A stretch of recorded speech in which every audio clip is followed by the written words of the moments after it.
Hello everybody, vanburman here and welcome to my top 5 games of 2013. So let's kick off with number 5.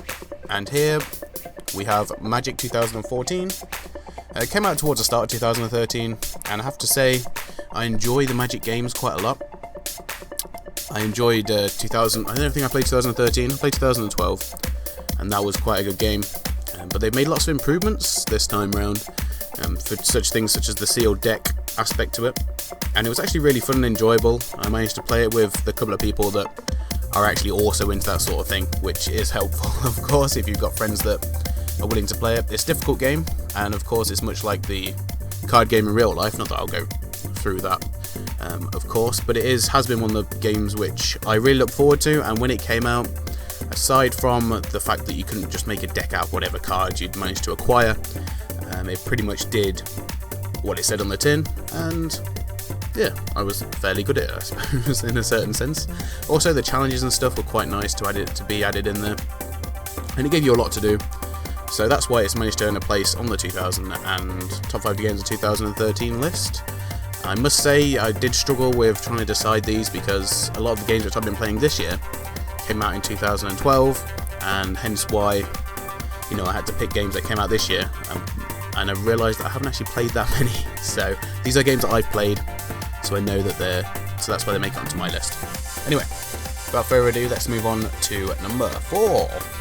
Now, number 4, we have a game which once again, another game I was really looking forward to, and it did slightly disappoint me, but it is one of the best examples of a Teenage Mutant Ninja Turtle game we've had for a very long time, and that's why it makes it onto the list. It's got some nice graphics, it's got some decent gameplay mechanics. Apart from the whole problem I had with the multiplayer aspect of it, it actually was a pretty solid game, single player, and worked quite well. There wasn't too many, there's a few bugs, not too many, most of which have been ironed out now anyway. But the action was pretty good, the voice acting was not too bad, I must say. The character design not quite what I wanted, but it's definitely worth picking up if you can get it cheap. Because it's actually quite a good action game. It definitely is for younger people, maybe teenagers, I would say, probably there, definitely. But aside from that, yeah, a decent acquisition it would be. The sword playing it's nice, and I don't know, it's a bit of nostalgia for me, and I think that's one of the reasons why I enjoyed it so much. I also apologise for me speaking there. I didn't take off the sound for this video clip, hence why you can hear the background noise. Never mind. But yeah, so that makes it onto my top 5 for that reason. So, number 3. So we're getting to the halfway point here. And number 3 we have No More Room in Hell. Yes, I know, Half-Life mod, etc. It was greenlit, which I love to see games coming through being greenlit. I think, you know, if the public has gone out of their way and demanded a game, or voted a game up, then it has every right to be available. Also, it's a free-to-play game as well. I'm not really trying to factor cost in that in, but for the fact that it is free-to-play, and the fun you can get from playing it, even though it's free-to-play, is, you know, it's well worth the money when it is free. But yeah, it's very gritty, hard survival game.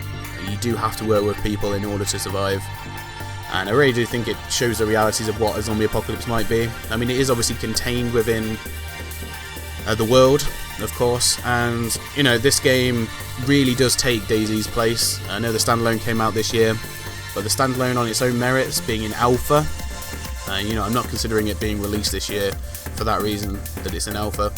It's not polished enough, not ready enough, and even though I played the mod for the first time this year, that didn't come out this year, so that's why that doesn't make it onto the list. But there is a zombie game for you zombie survivalists out there, and it's No More Room in Hell, definitely worth checking out.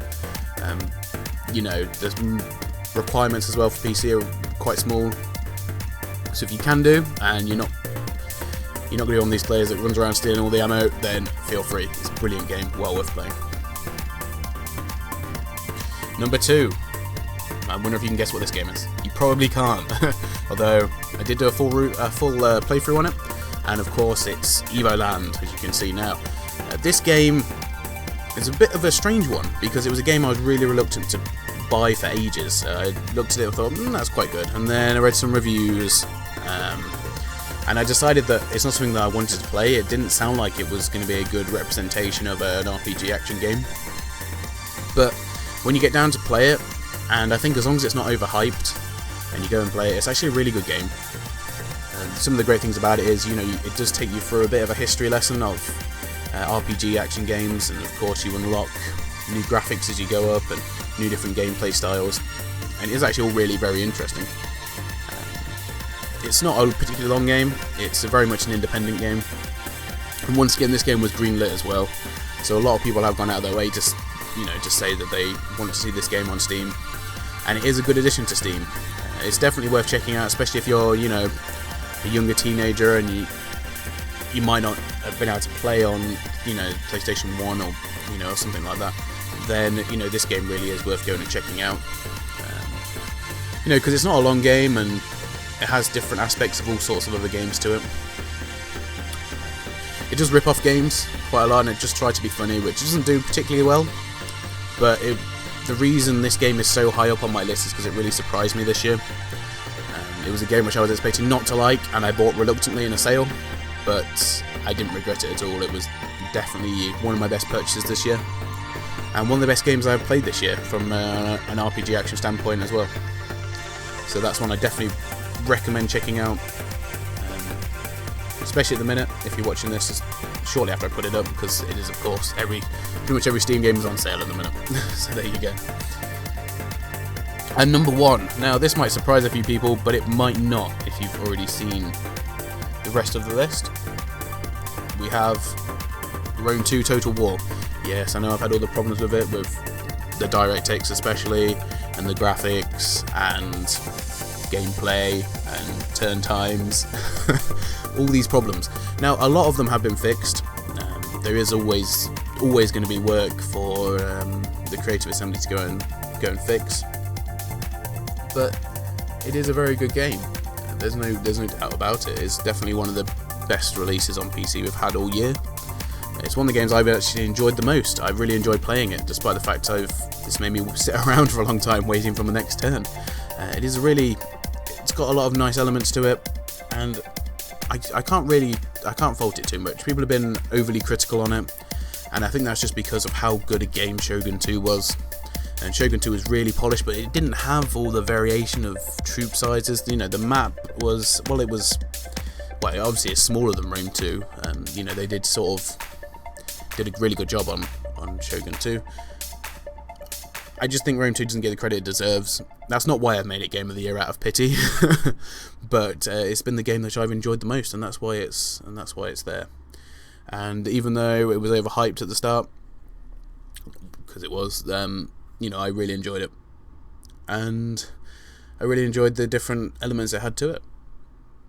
But, you know, that's just me. You can disagree with me on that as much as you like, but it is a game which definitely is better than what the reviews are saying.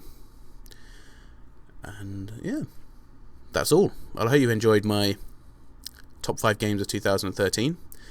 I will be doing a top 5 games of 2014, or top 5 games that I'm looking forward to in 2014. I'm not sure how I'll word it yet, but that will be coming up soon. So if you do want to watch that, and if you like this, please give it a like.